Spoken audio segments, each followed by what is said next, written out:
Whether you're leading for the first time, leading through change, or learning to lead all over again, this space is for you. No fluff, no gimmicks, just real talk from those who've led through challenges, adapted under pressure, and thrived in the face of change. Welcome to Command to Corporate, where leadership isn't just taught, it's lived. Let's get to work. All right, welcome back, everyone. How's everybody doing? Thanks for tuning back into Command to Corporate. I am LP. He is T. How are you doing today, T? Pretty good, brother. It's a Sunday, feeling good. Had plenty of rest, but unfortunately, you have to get on a flight later on today, so that's the only bad Oh thing yeah, about it. But all yeah. good. No, How you I know. doing? I'm good, man. Yeah, the weekend's been good. Had a little get together yesterday. Enjoyed some pool times. That was pretty nice. Mm-hmm. Definitely, cooking and preparing all that stuff. Definitely felt tired after it. I guess that age thing is catching up. I was like, gosh, I'm exhausted. But Oh other than man, that, yeah, yeah, but it's been a good weekend though. I good, actually good, had good. to make a small repair on my pool equipment, something that broken. First time Mm. actually doing a repair, but I did it, fixed it. It didn't take that long, so that's good. So All right. yeah, not too bad. Always Well, learning something new. Went to YouTube. I was like, I know I can figure this thing out. uh, Yeah. it's good thing you're getting it fixed, man, because I feel like now Texas is like this is the perfect weather for the pool. Oh It's yeah. not really too hot and it's beautiful. Mhm. Yeah, Yeah, enjoy yeah, it. definitely. Yeah, for sure. Because in the summers, like when it's dead hot, dead in the summer, it's like, I mean, the Ugh, pool water be like bath water. It'll be really warm, like 90 yeah. degrees, really warm. I mean, sometimes it feels great, but sometimes you want to cool down. Mm-hmm. Um, and as soon as the temperature starts shifting, and I mean, that water temperature drops quick. Like it doesn't take Oh long yeah. at all. Yeah. Okay. Oh, yeah. It'll start dropping degrees. But it was like 87 in the water yesterday. So it felt really good. Good for Yeah, you. very nice.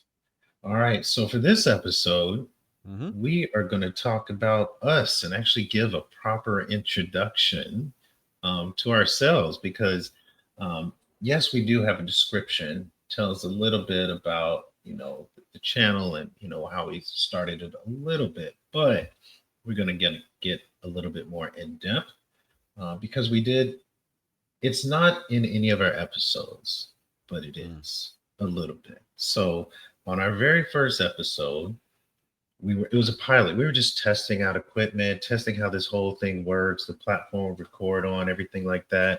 And we did do introductions of ourselves. However, we put in some things, spoke about companies we work for, things like that. And we're like, oh, we can't say that. We can't say this. We can't say that. So then, so we were like, okay, but we kept going.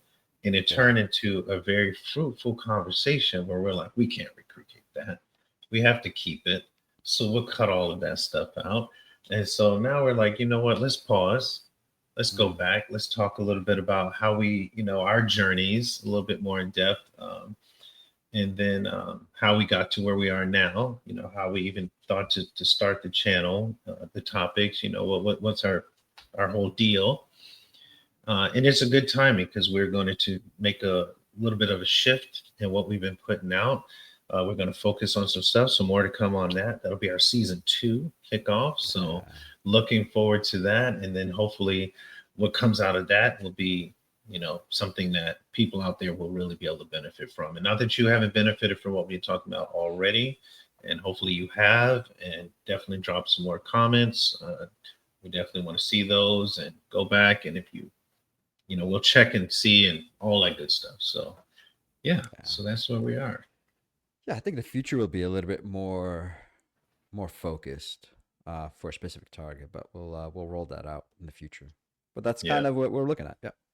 yeah, absolutely. So I guess I'll kick it off. So for me, Yeah. going back to, we talked about our journey in the military, but for Mm-hmm. me, I was going to high school. And I remember the year I was a junior in high school. So where was And this? this was in New Jersey. So I was born and Okay. raised in New Jersey. I went to high school at St. Benedict's Prep in North New Jersey. Shout out St. Benedict's. And I was a junior in high school. I remember my mother had a point of contact, a friend that was friends with the commandant or whatever that highest title is at West Point. And yeah, and she literally put all this paperwork on the stairs to my room. I stayed in an upstairs like attic type bedroom set up, and it was West Point. I was thinking, what is this? And she was like, "Hey, my friend, he served in Vietnam with that commandant. Said all he has to do, you apply, make a call, you can get in." And I was just like, "Oh no, army means war, war means death. No way, I'm not doing that." And then the very next year, I enlist. Completely missed out on the West Point opportunity because I felt at the time that I wasn't ready as a teen. I wasn't ready for college. I was just like, I know. And I remember I had in the church that I was going to at the time, I had two ladies that were going to Rutgers. I was accepted in Rutgers, Livingston campus, Rutgers University. So I could have been there as well. And they were like, "Oh, you're gonna have so much fun. We're gonna party." And I was already going to the clubs as a teen constantly on the weekend. So I was just like, no, if I do that, it's not gonna end well for me.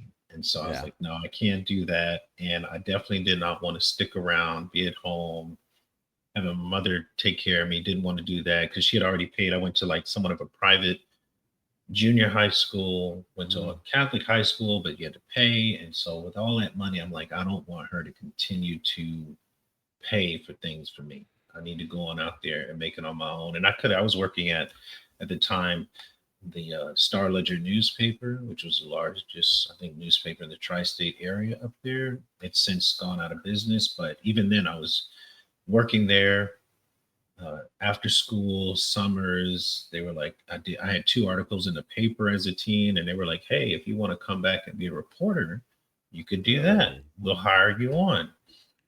Hey, you got the voice at least for a radio, so that would have been who knows? Maybe so. And but then I just thought, and I said, nah, I didn't want to be at home, and I wanted to make enough to take care of myself. I didn't want to struggle. I just like, nah, I need to get out of here. I need to make a change. So I enlisted in the Army. I think I graduated maybe high school in like June. And then I think by July, I was heading off to basic training. That's a big change. It is. And actually, I did not at the time. I shared this on another podcast with a gentleman. I was dating a girl at the time. I didn't even tell her. I didn't tell anybody. It was like a solo, I'm just going to do this. My mother did go with me to try to help me pick like a job and all that stuff. But I was just like, I'm going to do this. And then after the fact, I'm telling people, they're like, what? Shocked and everything like that. And I'm like, but I got to do what's best for me. And sticking around here, is not going to be it.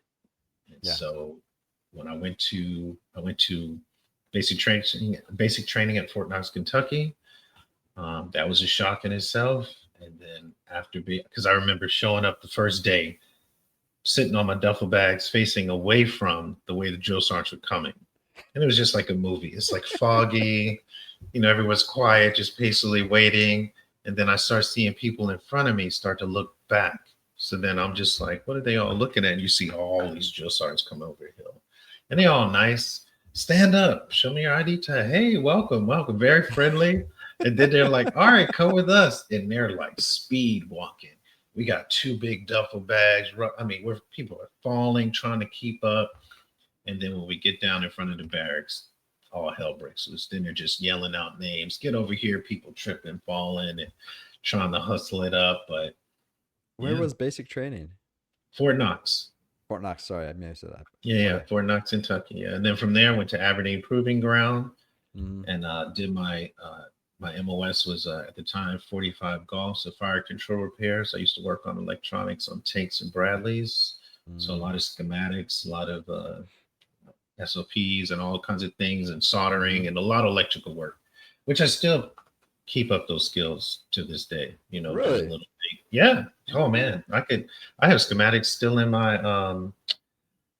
in a Foot Locker in my closet. Still have schematics from some work that I did before, but on the side, I put lights on my motorcycle that light up, and I've done it for other guys on their bikes over the years. And when I'm trying to tap into different lines to send power to, like, if I build in a brake light feature, well, I have to look at the bike schematics to see which line it is that I need to tap into so that when you hit the Got you. brake, it'll light up the whole bike red. So I've done that. I've done it on a Harley before. And that guy Yeah. was like, hey, take my bike, keep it. And I'm like, I had never done it before. I'm like, you sure? Like, there's no warranty with this. Like, it's like, it is what it is. He's like, hey, I trust you. So I was like, found the lines, wired it in. I think I may have soldered it in. I still can solder and all that stuff. I do a lot of All little right. things to keep those skills up. So, but yeah, man. And Nice. so All right. from there, first, and I wanted to go. I was National Guard when I first went in. And I thought when I was in AIT, my class was going to Germany. I was like, damn it, I think I need to do regular Army so I can go to Germany as well. And with the National Guard, you have to do a minimum service of 6 months. So I had to go back to Jersey. So then I did my 6 months. I had already signed up active. I'm like, I need to head over to Germany. And at the time, they were like, nope, Germany's not on the table. Your choices are Fort Hood, Texas, or Korea. And I was like, oh, man. And I was like, damn it. And I didn't want to go to overseas. Needs an army, brother. Yeah. And I was just like, all right, I'll take introduction to it. Yeah. So I chose Fort Hood. And even in that 6 months, I tried to stay running, tried to stay in shape, but I didn't stay in as good a shape as when I left. So when I first got down to Fort Hood, the thing that saved me, and maybe he will be a guest one day on our show, but an NCO that I had, he was reclassing. So reclassing is when you switch your job. Maybe they're eliminating your MOS and they combined it or changed it some way. So he was reclassing into my MOS. I met him there. And then when I got to Fort Hood, I was just like, man, first duty, I don't know anybody, and I'm sitting in the orderly room. So orderly room is like a reception area, office area for people to come handle their paperwork, things like that. And I saw his name up, his last name. And I was like, I wonder if that's the same guy, because he was a really nice guy. And he walked through the door. I was like, yes, somebody I know. And then when I've known him from then, I was like 18, 19, something like that. I've known him since then to now. And hopefully he will be a guest on there. But yeah, my duty stations my duty stations primarily were Fort Hood, now Fort Cavazos, primarily Fort Hood. They were going modernization. So a lot of people got locked in. What year was this? So I was at Fort Hood from basically, I would say 97 until I got out in 2004. But during that time, I did go, the only places I went during that time was, where did I go? I went to Kuwait. And the funny thing about Kuwait, and I volunteered. So I got orders to go to Korea. And I was like, damn it, I don't want to go to Korea. So there was this other unit going to Kuwait. And I found out that if you're deployed, they just delete your orders. And so I was like, all right, I'm a volunteer and go to Kuwait. So I went to that unit. I volunteered. I'm like, hey, do y'all need my job? They're like, yeah, we could use you. Went to Kuwait. Did that for maybe 4 or 5 months. It wasn't that long. It was an intrinsic action, peacekeeping, show of force type thing. Came back 2 months later. Oh, yeah, remember those orders to Korea?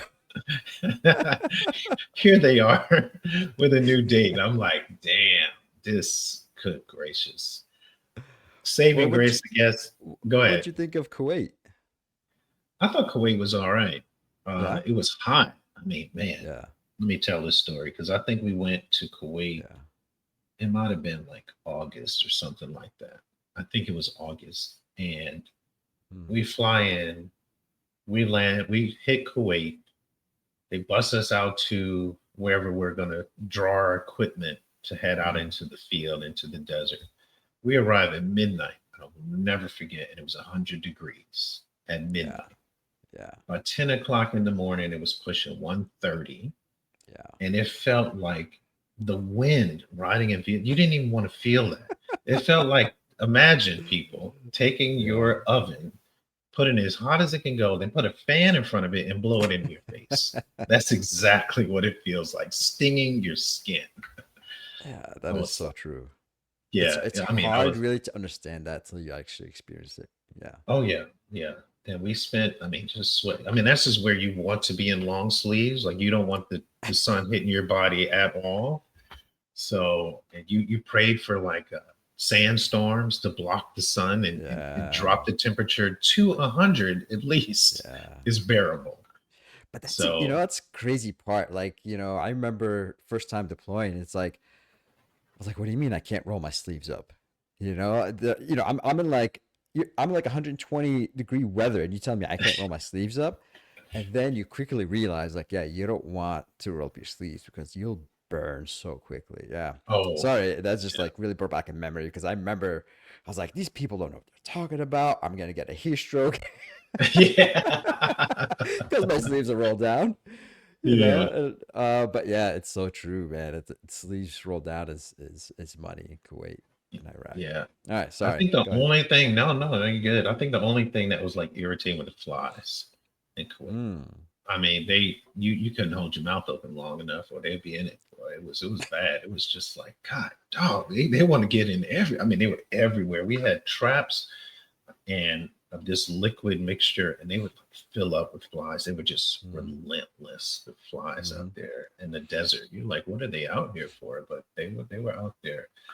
Um, but went to Korea, but the timing was good. I met my wife in Korea. She got stationed there. So had I gone the Nice. previous time or way back when, I would not have gone again. So it worked out. The universe works out in mysterious ways. So it worked out. And then that's where we met. And so that was back in 2001. So yeah. Oh, really? Okay. Yeah, but then those are the only duty stations I've been to. I actually did one site and I had to abruptly get out. I had a back injury, so I ended up getting out in 2004 abruptly because I actually thought I was going to stay in, but that started my journey into going to school. When I initially went out, I went to Saudi Arabia, worked for almost a year, um, and then came back, worked on Fort Hood as a contractor, teaching soldiers on the different variants of the Bradley, but mostly on the A3 Bradley. And that also brought out, so going over to Saudi Arabia, still did the same stuff I did in the military, a lot of schematics, test equipment, You went as a test systems. contractor? Yeah, I went over as a contractor. Mm. So I did that for about a year, came back, then I worked on Fort Hood as a contractor, working for, at the time, I think it was United Defense and it became DE Systems. And during that time, I actually volunteered to go support a unit in Iraq. So as a civilian, I went to Iraq and did 6 months over there. And then all the while going to school. So getting my bachelor's and working on that. So then when I came back to Fort Hood as a contractor, I wrapped up my bachelor's and I'm like, all right, I got to get away from the military environment just because I had a young family and all that traveling.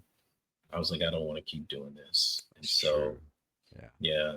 So I made the shift, got into corporate America, first job as a supervisor. Go ahead. Yeah. Right there. Contractor work. How is Mhm. that?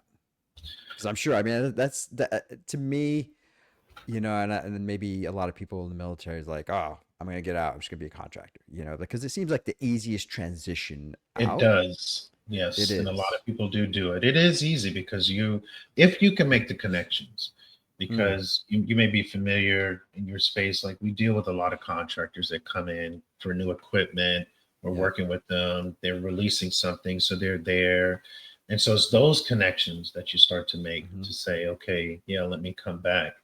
And so even going to Saudi Arabia, it wasn't with a company that didn't pay well at all, but it's tax free, but it just wasn't lucrative at all. However, for those that go over to like Iraq, it can be, because you're in a wartime. So Saudi Arabia's not wartime. So it's just like, they do pay for housing and you have a dining facility, but you're not making like buku bucks. It's just like tax free. They might say, oh, it's equivalent to this. And it's like, well, you still got a whole family that you're taking care of. So, and then you're trying to also have a little for yourself. So It's not really like that. But That's for those that true. are Oh, able to go to Iraq, it's hardship, so they're going to pay more. yeah. So it's a hardship, and then hazardous pay, and then some sort Hmm. of tax free. Yeah. And I think you could definitely take overtime, do a lot of overtime over there. I think So that's what they probably do awesome. is, or at least with the company I was with, they paid you a flat rate of like 0 to 40, 40 to 80. They paid all Oh, the way up to 92 or 98 hours a week off the bat. You jeez. didn't put in hours. That was just straight what they paid. So you think about it, 0 to 40 was regular hours. Then you had the overtime, and then you had that, what, I don't know if it's triple whatever. Super overtime. Yeah, so it came, yeah, I forget what it's called. And so it came out to be quite a bit of money every month. It was a Okay, lot. but you're definitely working. Like Yes, you're you're working for, yeah. yeah, you're working. It's And I mean, plus you're in yeah. a hardship environment because while I was there, I mean, we got attacked on the base twice. We had Mm, mortar attacks, we had a rocket attack, but it's yeah. crazy when you go through it and you start to recognize the distance. So the first time the mortar attack, it was broad daylight. It was a path I walked to back to my my sleeping quarters, if you want to Hmm. say. Uh, and when that mortar hit, there's those concrete barriers like you see on the highway, those dividers. I mean, it just chipped all kinds of holes into it because it hit right next to it. I'm like, anybody there would have been toast. Yeah. And then that was the first time they flew a jet over to, basically show a force, and they just fly it over really low. And I mean, I had never heard that before. And you just hear this loud noise coming from the distance, and then they just come screaming overhead. And I hit the deck. Yeah. I was on the ground, and then other contractors with other companies, they're laughing. I was like, what was that? And they're like, oh, but they were used to it. But it's almost like you get desensitized a little bit because then it Yeah. was months went by. I was probably halfway through my 6 month, and we got a rocket attack. But based on the sound, I knew that it wasn't in the compound; it was out. And I was talking to this young So soldier. the sound Yeah, of the rocket, yes, the what sound of does the. it sound like? Oh, I mean, it's definitely it's way louder than a freaking Yeah. mortar.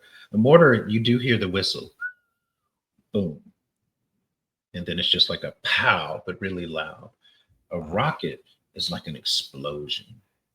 So it's Huh. really loud. It's just way louder than a mortar. And I guess whoever was out there fired it at the camp, but on the outside, like maybe at the base of like a tower. Didn't So it's cause, might short. have done, yeah, but it echoes through the whole camp because it's so Mm, loud. Whereas a mortar, you might hear it, but in the distance, you might say, "What was that?" But a rocket, you'll definitely know. got it. But I Okay. recognized that it was outside the camp. So it went off, and I'm talking to the soldier. He's like, "What was that?" Panicking. I was like, "Don't worry, don't worry. It was a rocket." And I'm like, "It's outside the camp. Don't worry. You're okay. You're okay." But I had a buddy. There was a storm, and I guess when you're out there in that heat. I mean, it. Like when it's time, you'll be dead to the world when you sleep. For those that can, Oh, I mean, if you're exhausted, like you will be yeah. done. And I guess I had one of those days where I was out in the heat supporting, and I was really tired. I slept all through the night. And I guess it was a storm, raining, thunder, lightning. And a buddy of mine, light sleeper, he thought we were being attacked. He Uh, thought it was bombs and stuff. So he was underneath his bed, just waiting, all this. I was like, I didn't hear anything. He's like, I thought we were done. And I know people have had plenty of horror stories with real life stuff. So yeah. definitely don't want to take that stuff lightly. But I told him I didn't hear anything, you know. But Man. So speaking of it, just a quick story on that. yeah. Talk about just like when you're tired, you just don't care. I remember one morning. So I don't know if these were you had these or not, but when I was in Iraq, so whenever there's a rocket or a mortar landed within like 1 kilometer Mhm. of a specific area, there are sirens that go off, you know? So it's like a siren, whatever, whatever that sound is. It tells you like incoming, incoming, incoming. Yeah. Obviously you hear the sirens, you hear the warning, you're like supposed to kind of take cover. Yeah. But apparently that doesn't apply like around 5 o'clock in the morning Mhm. because I definitely heard the alarm, heard incoming, and I swear I just like I don't feel like getting up. I was like, if it's my time, it's my time. I'm gonna die. I'm gonna die. And so I Yeah. just Um, pulled the covers over my head, and it's like, yeah. I here we mean, go. sometimes it's like, yeah, I would say that's a real thing because when you're like, Yeah. I mean, just it's like just being beat down. And it's just Mm. like I just don't have the energy. Like I need more rest. And I'm sure there's plenty of service members, and even people traveling on the road. And it's just like you just like, man, I just can't today. Like I Yeah. just need more rest. So yeah, I definitely God, it's get you. crazy. It's like you knowingly like this could hit me, but you're like, screw Yeah, it. That's yeah, crazy that you're human. That your mind could adapt to a danger like that. But I guess you yeah, have to, otherwise yeah, you go crazy.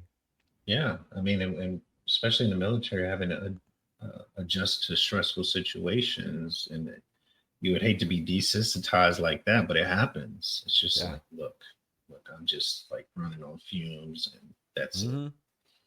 Yeah. It's nuts. All right. So then, following the contractor work, though, that's when I finished my bachelor's and started getting in the civilian world. And I've served in different industries over the years. I've been a supervisor, operations manager, but I think really taking that leadership, because I reached to rank as staff sergeant, but really tried to own leadership and hustle and just embody everything about the military and be the best leader I could. And I think that's what lends me to be able to, I think, be effective in leadership roles in the civilian um, sector and lead people effectively is really taking that foundation that I got from there and rolling it over. So I've been in various roles, all the way up until, all in the corporate space, you could say, and all the way up into a more senior role now. So it's been a journey, but it's been a good one. And when I had to get out, I was just like, oh my Hmm. gosh, like I didn't plan it. I thought I was going to retire. I was had started to take the study for the flight aptitude test because I wanted to be a warrant officer, a flight warrant. So I wanted to Yeah. follow in your footsteps. I didn't even know it, and we'll get into T's journey in a second. But yeah, and then I had to get out, and I was just like, dang it. And then, but God. it worked out. You know, when you think about, just the progression of my civilian career has really Mm. been good. Learned a lot. Definitely, been laid off, been fired. All because I think of, being very vocal and Mm. at the times and like challenging things and just like when you see a problem, it's like think in the military, fix it and move out. And it's like, no, that's not the way it works. It's like, but this is not working. Here's the Yeah. solution. Fix it and let's move on. We are not doing the service that we're intending to do. Yeah, but it's political. It has to go. Well, we're just gonna, and it's just like, oh, I can't get this. That's tough, you know. I mean, because like in the military, you kind of raised that way to kind of fix a problem Yeah, and have the courage to say something. But it's like I don't know if that really always works in the civilian world or is appreciated always. So that's no, kind of you have to find a nice balance for that. So it's not easy. yeah, yeah. So I had to learn, and I think I had a long stint before my most recent employer. I was like out of work for like a year prior to that, and really had to do some self-reflection, read some books, and really think about how am I going to go into the next workspace where Mm-hmm. I can be more successful. Kind of not push, let things go, and it's not so much just fall back, but pick your opportunities. Ease into things. You want to be invested, and I think employers want you to be invested and Yeah. really own it, but it's only to a certain extent. And then it's like, no, now you're too much. And it's like, And okay, pick your let me fights ease as it. well. Yeah, yeah. So it's like ease into it, and then that's it. But enough about me. What about you, T? Break it down for us. How did it all begin? Man, that's my story is nothing really special to be honest. Oh, don't even come on It's now. really It not. is It's really special. Yeah. Oh, yeah, it is. Go ahead. no. So I guess I call home Mount Vernon, New York. It's in Money Westchester earning. County. Money earning. Money earning Mount Vernon. Yes, sir. Um, kind of bounced around a little bit in New York, but Mount Vernon is what I call home. It's by Yonkers and the Bronx. For those that don't know. So I was one of those delayed entry program. And so that means the summer between my junior and senior year of high school, I went to the recruiter and I was like, listen, I don't know if I want to go to college, want to graduate. I know my mom, single mom, couldn't afford to send me to college. So, Mm. and I didn't think like necessarily my grades would like take me anywhere anyway, you know? And so Yeah. I was like, all right. So yeah, didn't get wasn't thinking West Point, wasn't thinking Rutgers. Like I was just, I don't know what I was thinking. Um, and so the recruiters, kind of open arms, especially after I took the ASVAB, the entry aptitude assessment exam, and they're like, "Oh, well, glad we'll have you."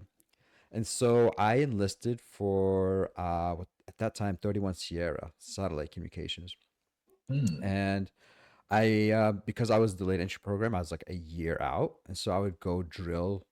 They call it drill, but like once a month, you go in and like you do some, I don't know, DNC, drill and ceremony practices, and just being fun, doing something fun Yeah. with the recruiters.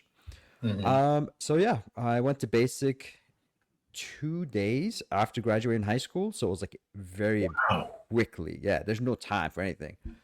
Um, Went off to Fort Jackson, South Carolina.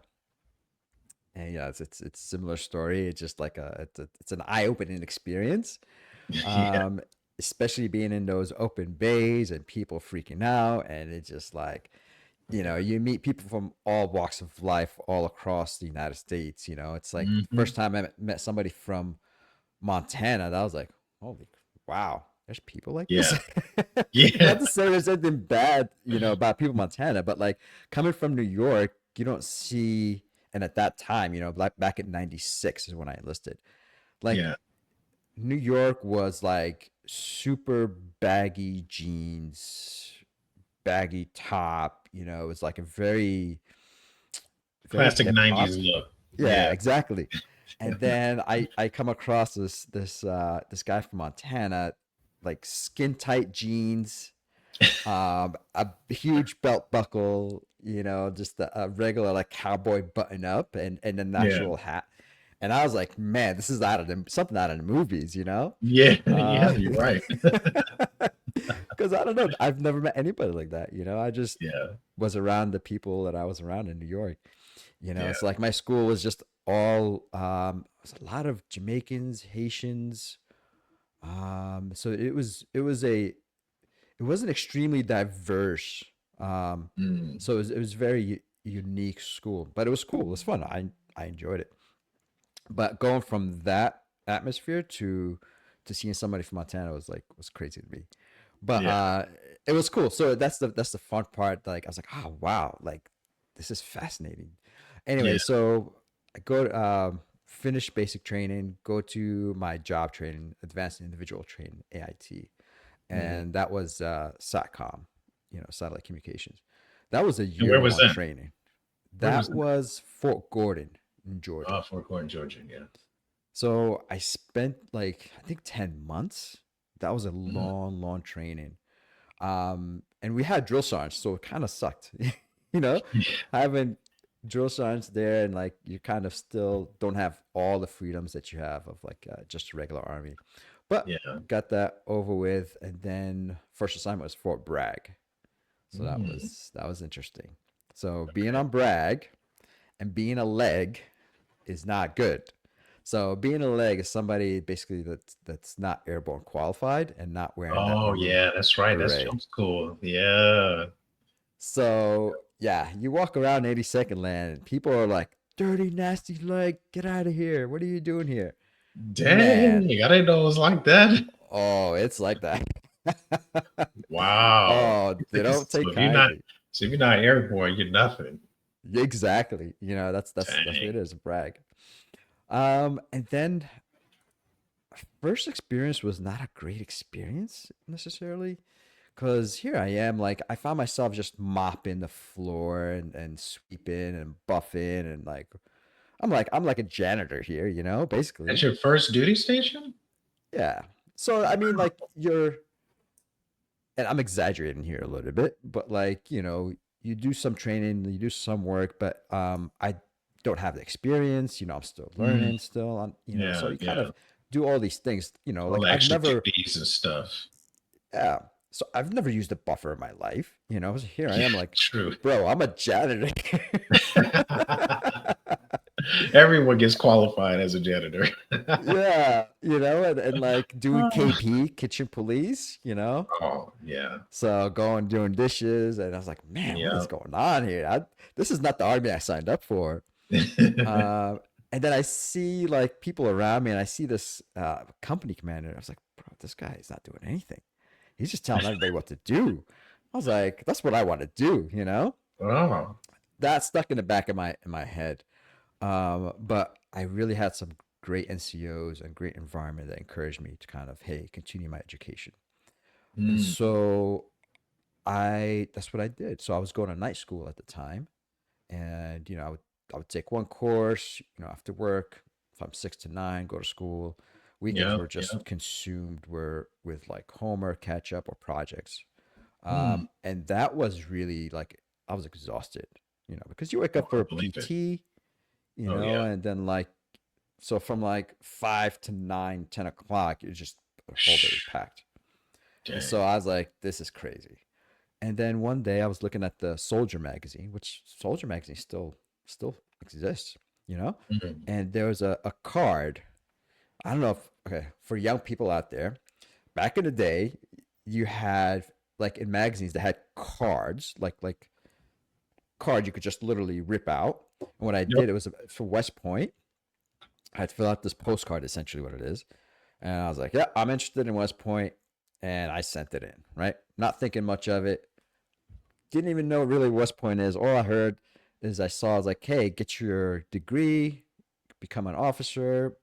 I was like, well, I got nothing else to lose. Sent it Hmm. in. And next thing I know, they're like, oh, here's an application. And so I applied to West Point and did not get immediately selected. I got selected to the prep school. Okay. So there's a West Point prep school in, at that time, Fort Monmouth, New Jersey. So that's Oh, Red Bank, New Jersey. It's closed since, and now the prep school is at West Point itself. okay. So I did a year there, get my English and math skills up. Then went to West Point, did 4 years there, commissioned in aviation, and received undergrad in engineering management and electrical. So I didn't know really when I was choosing my branch. I wasn't really sure what I wanted, but like I was like, it'd be cool to fly, and I wasn't sure if I could. So I was getting a physical done, and I was like, hey, is my vision like good enough to fly? Because I wear glasses, Yeah. and they're like, yeah. So I was like, So hold okay. on. Like do you wear contacts regularly? No, it's not that bad. Oh, So okay. it's like, yeah, so it's like 20/40 in one eye and 20/50 in the other. Oh, okay, okay. And that just barely made, qualification for flight school. And Okay. so, yeah, I got lucky and fortunate, and I got aviation. And so went to flight So what school, Fort flying? Rucker. Huh? Well, first of all, you say Fort Rucker, so Fort Rucker, Alabama. Yes, sir. That was flight school. Yeah. That's also another year of training. But left there as a pilot and as a Blackhawk pilot. So it was Oh, really, Black Hawk pilot. So, and when you're going through that school, do you learn on various helicopters or do you pick what you want to do or how does that work? so yes, you learn on a Belljet Ranger. It's like a one of those news helicopters, two blades, one single engine, and it's called TH-67, if I'm not mistaken. Maybe they still call it Hmm. that. So that's what you learn on initially, and then transitioned to the old Kiowas, OH-58, like alpha variant, and that's where you start doing night tactical maneuvers. Mm. So that was night vision goggle training. It was on that. Wow. So it was pretty cool. Like it's they first teach you how the basics of flying, flying Hmm. instruments, visual flight rules, and then you go on to the tactical part of a flight. So once you're a pilot, then you like now you try to become an army aviator, and that's where you kind of Mm. learn the tactical parts. So yeah, you learn that, and then you go to your advanced airframe, and so that was a bit of a nightmare because I think at one point I was slotted to be a Chinook pilot, and then I was slotted to be Ooh. a Apache pilot, and then Mm. finally somehow got to be a Black Hawk pilot. Wow. So you don't pick. They pick you. They pair you with it. Well, you have like a so first of all in your flight class there's an order of merit list, just like the way the army does, and then Yeah. you put preferences on what airframes you want to fly, and so like preference my number one preference was I forgot. I think it was Black Hawk.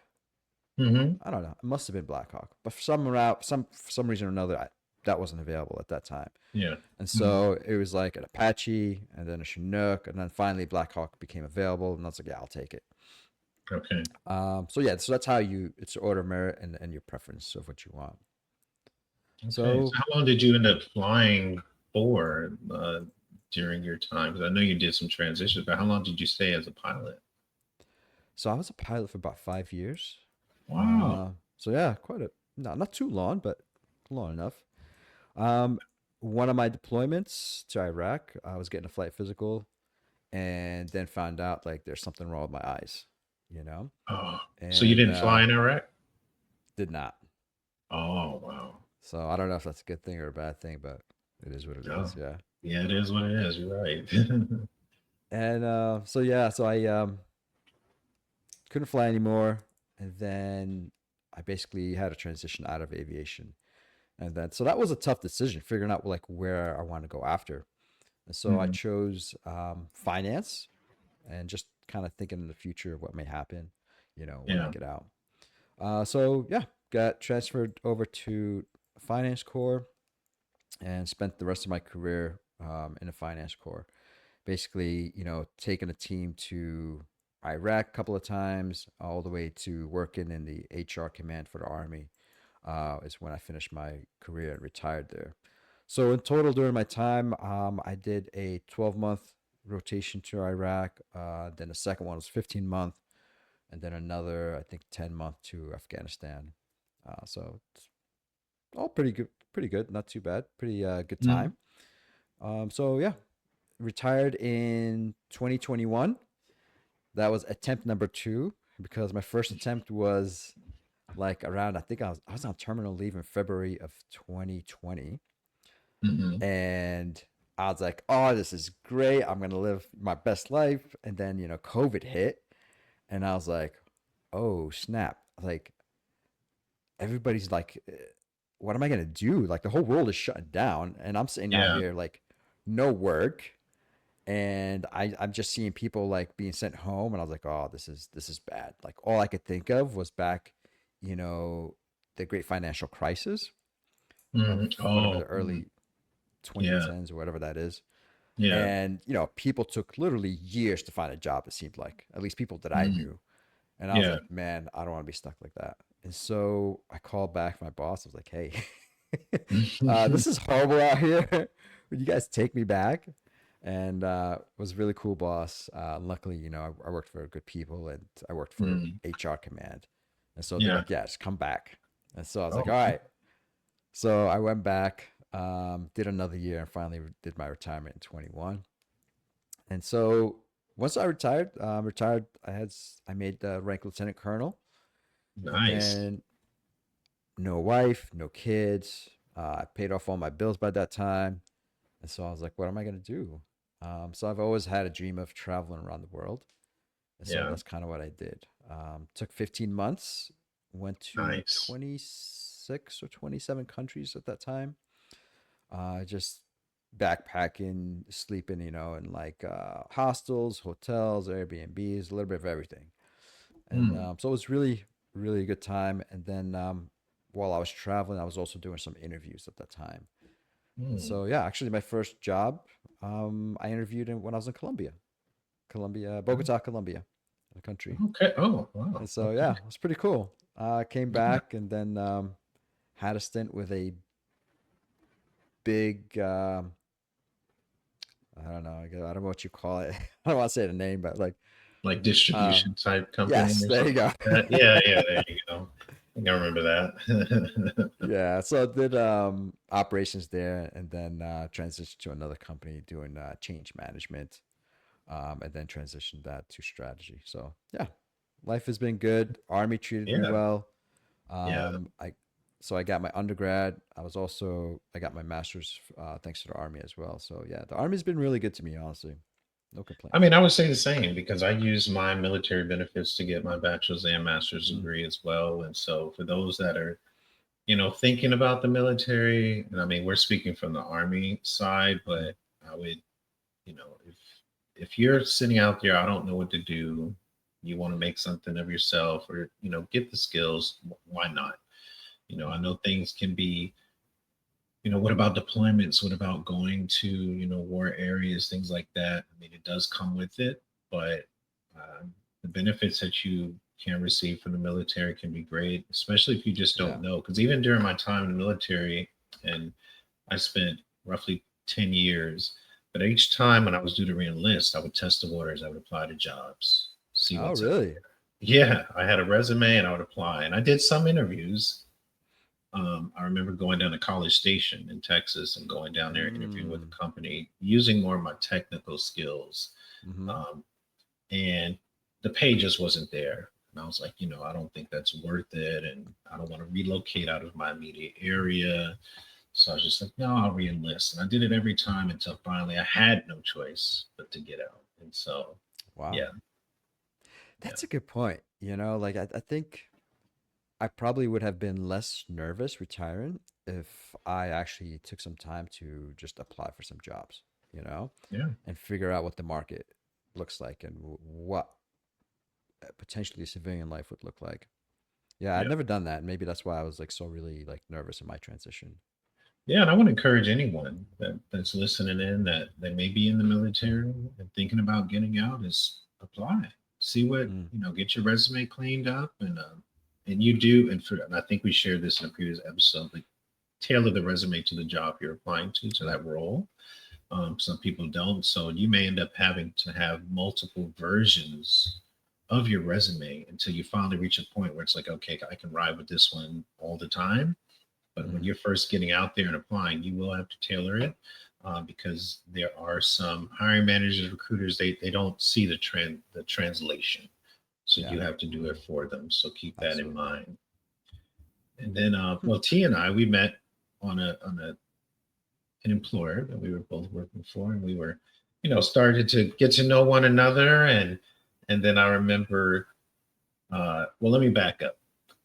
I had been thinking about doing a podcast for a while, probably a year, thinking about it. And the way I came to realize, like, what do I want to do? I forget the gentleman's last name. It's like Gary V, like Vanderkish, something like I don't know, I forget the name. People will be able to know it. And I remember he said to find out what your calling is. It's like whatever you like to do. It's something along the lines of whatever you like to do, whatever you like to talk about. That Hmm. sweet spot in between. And that for me was leadership because I'm like, I love to talk about it and I love doing it. I'm like, what about that? And that kind of said, okay, well, maybe I'll get some kind of podcast. So then fast forward, always thinking about it, always talk about it, no execution. T and I talking, we just shooting the shit, getting to know one another. And T was like, we should do a business together. I don't know what it is, but we should do something. I feel it. We should do something together. And I was like, it's funny you say that. And then I ran it down for him. And he's like, because we were having these natural conversations about Yeah, things. And I'm like, why not? And I know yeah, initially you were like, I don't know about that. I never thought about it. Sometimes I still wonder. Yeah. This is not. It But doesn't come natural to me, man. As it does yeah, to you. So even for me though, like when I see people just film themselves in post, period, I'm just like, yeah, that doesn't seem like me. But then after a while, I'm like, I just got to jump into the water. Like I can't, just do it. And yeah, so it was like, hey, and then we brainstormed like topics and, what are we going to be called and, our name. And then Command to Corporate was born. yes, sir. So, yeah. That's cool. And it's been, we haven't been at it long, but it's been good. Like, to do this, I mean, we've worked through some issues, technical issues, boom mics, computers, all this stuff and sound, and still got to work on it, but eventually you'll see us in a full-on studio. We'll be making big, or we'll be still doing it like this. I don't know. We'll see. We may be doing it from other countries. That's probably going to happen one day. And, and we will have guests join us here soon, probably another iteration. We'll get some people on and, bring some people, invite them and let them tell us about their leadership. And just to expand too, like initially it was leadership, veterans' perspective on leadership. We're both veterans, different perspectives from our military careers, bringing that together. Both have learned a lot. I think that we have a lot of value, a lot of knowledge, and can really, bring some good things to share with people. And it's our perspective. So we may not always just agree. And it's like, oh, I didn't think about that. Oh, I didn't think about this, and having different spins on things. But I think that, it's a good thing to, what we've come to be, and, we're going to keep it going. Sounds good. Yeah. What else? Yeah. But if is there anything else people may want to know, but we're going to keep it rolling. I think we're having fun. We're enjoying it. What do you think, T? It's fun. But I'm telling you what, every time I come and we're getting close to this, I'm like, oh man, it just doesn't feel natural. But once we're sitting, Yeah. we're talking, it's just like just another conversation that we have normally. So it's Yeah, okay. yeah. Yeah. And so, and I definitely want to see, like, even from this and our previous ones, drop the comments. Let us know, because I know you hear it, and whatever it is, we got, whether you agree, disagree, want to give a different perspective, whatever the case may be, drop it. Let us hear from you. That way we can talk about that. But like I said, we will have people come join, and start spreading the message a little bit further, and kind of hear from their perspectives and leadership, and then we'll go from there. But hopefully our next move, it'll be a good thing, and hopefully people really benefit from that if you haven't already. Yeah, I think so too. But we're gonna take them along on a trail, on a ride, on a path that's going to progressively build on each block will progressively build on the last one. So I think it's gonna be good. All right, it sure will. Cool. All right. Well, as always, we appreciate y'all tuning in, and we will catch you next time. Thanks, team. Cool. Thanks.